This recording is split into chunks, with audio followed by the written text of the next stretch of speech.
લોકમત ન્યૂઝમાં આપનું સ્વાગત છે। વાડીના શનિદેવ મંદિર ખાતે શનિ જયંતિ નિમિત્તે વિશેષ મહોત્સવનું આયોજન હાથ ધરાયું છે। વડોદરા શહેરના વાડી વિસ્તારમાં આવેલ પૌરાણિક શનિદેવ મહારાજના મંદિરે આવતી શનિ જયંતિ નિમિત્તે ભક્તિમય કાર્યક્રમોનું આયોજન કરવામાં આવ્યું છે। આ વર્ષે શનિ જયંતિ અમાસ અને શનિવારના દુર્લભ સંયોગમાં આવી રહી હોવાથી તેનું વિશેષ ધાર્મિક મહત્ત્વ માનવામાં આવી રહ્યું છે।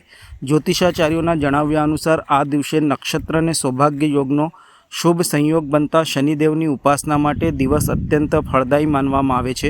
શનિદેવને ન્યાયના દેવ તરીકે પૂજવામાં આવતા હોવાથી ભક્તોમાં વિશેષ ઉત્સાહ જોવા મળી રહ્યો છે। મંદિર ખાતે વહેલી સવારે 5:30 કલાકે શરણાઈના સૂર સાથે મંદિરના દ્વાર ખુલશે અને મંગળા આરતી કરવામાં આવશે। ત્યારબાદ સવારે 6:30 કલાકે રિધમકુમારના સ્વકંઠે સુંદરકાંડ પાઠનું આયોજન રાખવામાં આવ્યું છે। બપોરના 11:30 કલાકે જન્મ અભિષેક પૂજન અને 12:30 કલાકે જન્મ આરતી યોજાશે। સાંજના 5:30 કલાકે અન્નકૂટ આરતી અને દર્શન યોજાશે, જ્યારે સાંજે 7 વાગે જાણીતા ગાયક જિગ્નેશ શાહ દ્વારા ભજન સંધ્યાનું આયોજન કરવામાં આવ્યું છે। મંદિર ટ્રસ્ટ દ્વારા મોટી સંખ્યામાં ભક્તો ઉપસ્થિત રહે તેવી શક્યતા પણ વ્યક્ત કરાઈ છે। મંદિર ટ્રસ્ટ દ્વારા ભક્તોને વ્યવસ્થિત દર્શન માટે ખાસ આયોજન કરવામાં આવ્યું છે। બપોરે 3:30 થી 5:30 દરમિયાન મંદિર દર્શન માટે બંધ રહેશે। सर्वप्रथम नीलांजनम समाभासम रविपुत्रम यमाग्रजम छाया मार्तंड संभूतम तम नमामि शनिश्चरम। शने शने चलती शनिश्चराः અને જે ભગવાન શનિવારના દિવસે ઉપસ્થિત થયા, પ્રાગટ્ય થયા, એટલે બી શનિ ભગવાન। વાત કરીએ તો તારીખ 16/5/2026 શનિવાર, વૈશાખ વદ અમાસ એટલે કે શનિ જન્મોત્સવ। આપ સર્વે જાણીએ છીએ પ્રાચીન નગર વડોદરા, એના હૃદય કહેવાતા વાડી વિસ્તારમાં પૌરાણિક શનિદેવનું મંદિર, અને અહીં આ વર્ષે દર વર્ષની જેમ આ વર્ષે પણ દાદાની અસીમ કૃપાથી અને અનુકંપાથી ભવ્ય જન્મોત્સવની તૈયારીઓ શરૂ થઈ ગઈ છે। અને જેમ જણાવ્યું તે પ્રમાણે આ વર્ષે શનિ જન્મોત્સવ શનિવારે એટલે કે અત્યંત દુર્લભ છે।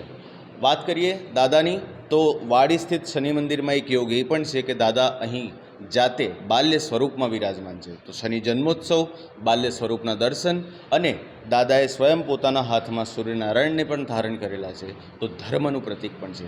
આ દિવસે અહીં દર્શન માત્રથી જ આપના તમામ પ્રકારના મનોરથો સિદ્ધ કરવાની તાકાત દાદા રાખે છે।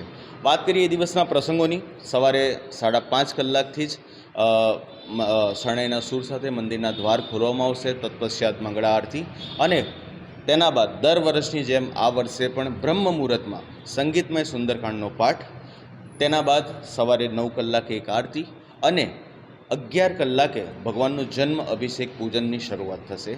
વેદોક્ત રીતે, શાસ્ત્રોક્ત રીતે ભગવાનનો અભિષેક થશે, ષોડોપચાર પૂજન થશે, અને મધ્યાહ્ને 12:30 કલાકે એટલે કે એ જ સમયે, જે સમયે શાસ્ત્ર પ્રમાણે, શાસ્ત્રોક્ત મત પ્રમાણે શનિદેવ મહારાજનો જન્મ થયો હતો, એ જ સમયે જન્મ અભિષેકની આરતી થશે। તેના બાદ સાંજે અન્નકૂટ, બપોરે મહાપ્રસાદી પણ છે।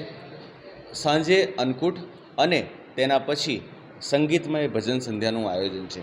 વાત કરીએ આ વર્ષે ગરમીનો પ્રકોપ ખાસો છે, તો તેના સંદર્ભે બી પાણીની વ્યવસ્થા, ગ્રીન ફ્લોરિંગ, સ્પ્રિંકલર, તેમજ કોકમ, છાશ જેવા વિવિધ સરબતો જે ભક્તજનો માટે ઉપલબ્ધ કરવામાં આવશે। મેડિકલ ટીમ, ફાયરની ટીમ, સિક્યુરિટી, દરેક પ્રકારની વ્યવસ્થા જળવાઈ રહે તેના માટે પણ ધ્યાન રાખવામાં આવ્યું છે મંદિર પરિસર દ્વારા। જ્યોતિષ મત પ્રમાણે વાત કરીએ તો એ દિવસે ભરણી નક્ષત્ર છે, જેના દેવ યમ છે, એટલે કે શનિદેવના મોટા ભાઈ છે। એ દિવસે ચતુષ્પાદ કરણ છે અને સૌભાગ્ય યોગ છે। આ અત્યંત દુર્લભ છે કે એક જ દિવસે આટલા સારા નક્ષત્રોનું છે।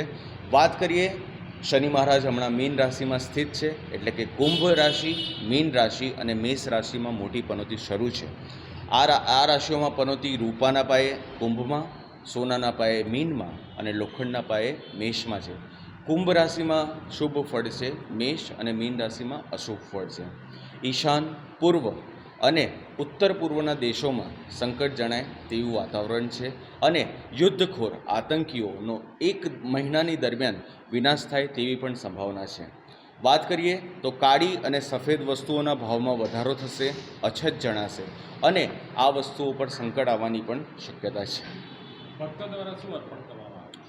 એ દિવસે જો આપની પનોતી ચાલુ હોય, એટલે કે આપની રાશિ મેષ, મીન અથવા તો કુંભ હોય અથવા તો સિંહ અને વૃષભ હોય, એ દિવસે અહીં દાદાનો ઉર્જા અને અહીંનો પ્રભાવ એટલો છે કે ફક્ત દર્શન માત્રથી એ દિવસે આપ દાદાને તેલ લઈ શકો છો, શ્રીફળ રમતા મૂકી શકો છો, કારણ કે મંદિરમાં એ જ વસ્તુઓનો સ્વીકાર કરવામાં આવે છે. પણ આપ જાતે કાળી વસ્તુઓનું દાન, સ્ટીલના વાસણો, જે જરૂરિયાત હોય તેને આપ આપી શકો છો, જેનાથી પનોતીમાં રાહત મળે છે. અને સૌથી અગત્યનો ઉપાય એ છે કે નિષ્ઠાપૂર્વક જીવન જીવવું, ધર્મના માર્ગે પૈસા કમાવા, કોઈને હેરાન ના કરવા અને કોઈને હાનિ ના પહોંચાડવી, આ સૌથી મોટો ગુણ છે જેનાથી શનિદેવ મહારાજ પ્રસન્ન રહે છે.